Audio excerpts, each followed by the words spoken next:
This isn't a goodbye.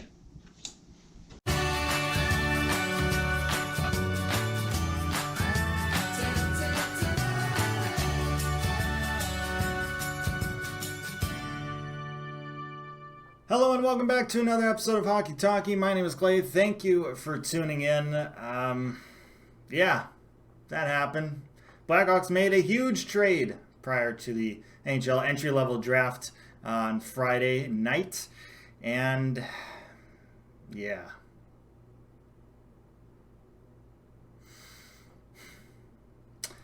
Let's just say, if you are not happy about this trade, imagine being that, and also this weekend breaking both a 4-iron and a 3-wood. Yeah, that's how my weekend went. So yeah, I was out of town this weekend playing in a golf tournament. Didn't get back till late Sunday and was just straight up exhausted. So that's kind of why this video is late. Apologies for that, but also thank you for your understanding. Blackhawks made a big trade. Huge trade, acquiring Seth Jones from the Columbus Blue Jackets. We heard about this deal possibly happening. Kind of rumors swirling that the Blackhawks were gunning for him or were very interested in him. Obviously, the Blackhawks traded Duncan Keith not too long ago and acquired Caleb Jones, who was Seth Jones' younger brother, in that deal. So he had that brotherly connection. And right before the draft starts on Friday night, a deal gets worked out, and Blackhawks acquire Seth Jones from Columbus for a pretty hefty price. Let's look at the full details of this pretty big trade. So the Blackhawks acquired Seth Jones, the 32nd overall first-round pick, which they used to draft Nolan Allen, and then a 6th-round pick next year in 2022, in exchange for Adam Boqvist, the 12th overall first-round pick this year, the 44th overall second-round pick this year, and then a conditional first-round pick next year. The condition being that if the Blackhawks miss the playoffs and win the draft lottery, they would then keep that pick, and they would send the Columbus Blue Jackets the 2023 first-round pick instead of next year's the 2022 first-round pick. So I'm not going to lie, I'm not entirely thrilled about this trade. Not in the sense that, like, I'm not happy about getting Seth Jones. I'm happy that Seth Jones is on the team. I think he's going to make our defense better. I think he'll get back to, or close to back to, his play prior to last season. I think last season was more of kind of an anomaly with everything kind of going on and the type of season it was.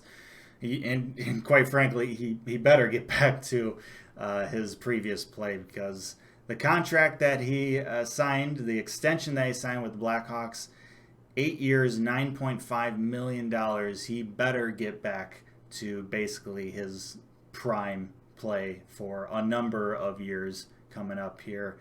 But I think in the sense of the trade part of it, I don't think it was too much in the sense of, to acquire a player like Seth Jones, you kind of have to pay a hefty price.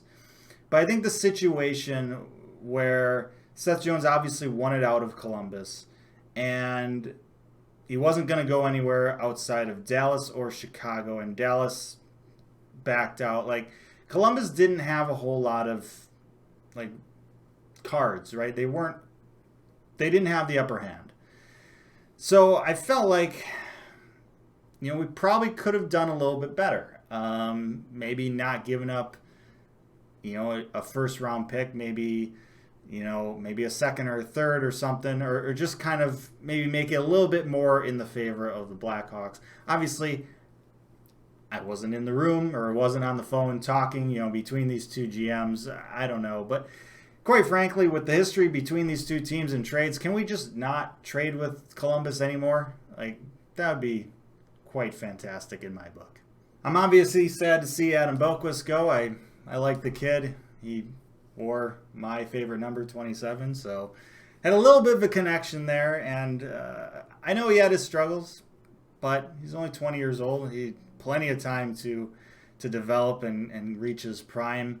And he was kind of thrown right into the fire. Like, he probably should have spent some more time in the AHL, but Blackhawks wanted him up in the NHL and put him up there playing in some big minutes, alongside Duncan Keith for a bit, and playing, on the power play, and he did some good things out there too.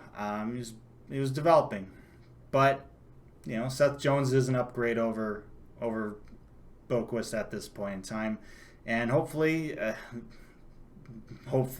Seth Jones gets back to the way he was playing prior to last year. If he does, then I think he'll fit this system better probably than Boqvist did. This defensive system, I think he'll flourish a little bit better, and could be a really good thing for this defense. Like I said, sorely needed to have a defenseman of Seth Jones' quality on the back end, because offense really hasn't been the problem for the Blackhawks last couple of seasons. It's been on the defensive end. So getting that upgrade there it's nice. But 8 years, $9.5 million, that's a lot. Not necessarily money-wise, but term-wise, the combination, that's a lot. That's a big risk. You're banking on Seth Jones going back to the way he was playing prior to last year. He has to. Otherwise, this could set Blackhawks back quite a bit. The good news is that Taves and Kane only have 2 more years left on their current $10.5 million contracts. So after that, if they do re-sign, it'll at least be for a lower value. So that'll help kind of ease the $9.5 million cap hit that Seth Jones has at that point.